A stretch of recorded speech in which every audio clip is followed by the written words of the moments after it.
নমস্কাৰ বন্ধু বান্ধৱীসকল, মই শ্ৰী দেৱৰাজ শৰ্মা। আজি পুনৰ মই এটি অন্য ভিডিঅ'লৈ সকলোকে স্বাগতম জনাইছোঁ। আজি মোৰ ভিডিঅ' নাপিত ককাই। যদি আপোনালোকে ভাল যেন দেখে নিশ্চয় লাইক কমেণ্ট শ্বেয়াৰ ফ'ল' আৰু ছাবস্ক্ৰাইব কৰি দিব। আৰু যদি কোনোবাই ইউটিউবত চাই আছে তেতিয়াহ'লে অনুগ্ৰহ কৰি ছাবস্ক্ৰাইব কৰি দিবলৈ পাহৰি নাযাব। শুনকচোন ৰাইজসকল। এখন দেশত আছিল এজন ৰজা, শুনিবলৈ তেনেই লাগে মজা। ৰজাৰ লগৰ মন্ত্ৰীজন নাছিল পিছে সোজা। একদিনা মন্ত্ৰী গ'ল প্ৰজাৰ খবৰ ল'বলৈ। ৰাজসভাত ৰখা হৈছিল এজন নাপিত চুলি কাটিবলৈ। নাপিতৰ মন আছিল মন্ত্ৰী হ'বলৈ। চুলি কটা কাম তেওঁৰ আমনি লাগিছিল। কেনেকৈনো মন্ত্ৰী হ'ম তাকেই ভাবিছিল। ৰজা আছিল অকলে, শোৱা দিলে শিয়ালে। শিয়ালে শোৱা দিয়া ৰজাই বুজা নাছিলে।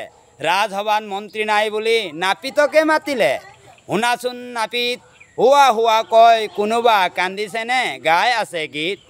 কোনে কৰিছে ইননি বিননি, কিহৰ এয়া জাননী? তেনেই টেঙৰ নাপিত ককাই মাত উলিয়ালে কপাই কপাই। উত্তৰ দিলে ৰজালৈ চাই, এয়া আপোনাৰে প্ৰজাৰ বিননি, আপোনালৈ দিছে এই জাননী।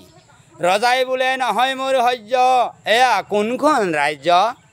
মহাৰাজ এয়া স্বৰ্গ ৰাজ্য, খাবলৈ নাইকিয়া হৈছে খাদ্য, পিন্ধিবলৈ নোহোৱা হৈছে বস্ত্ৰ, তেওঁলোকে পাইছে তেনেই কষ্ট। তেওঁলোকে বিচাৰিছে খাদ্য আৰু বস্ত্ৰ, বৰ্তমান তেওঁলোক জৰাজীৰ্ণ। আপোনাৰ মন্ত্ৰী ঘূৰি নহালৈ, মন্ত্ৰী পদটো দিয়ক আমালৈ। নমস্কাৰ বন্ধুসকল।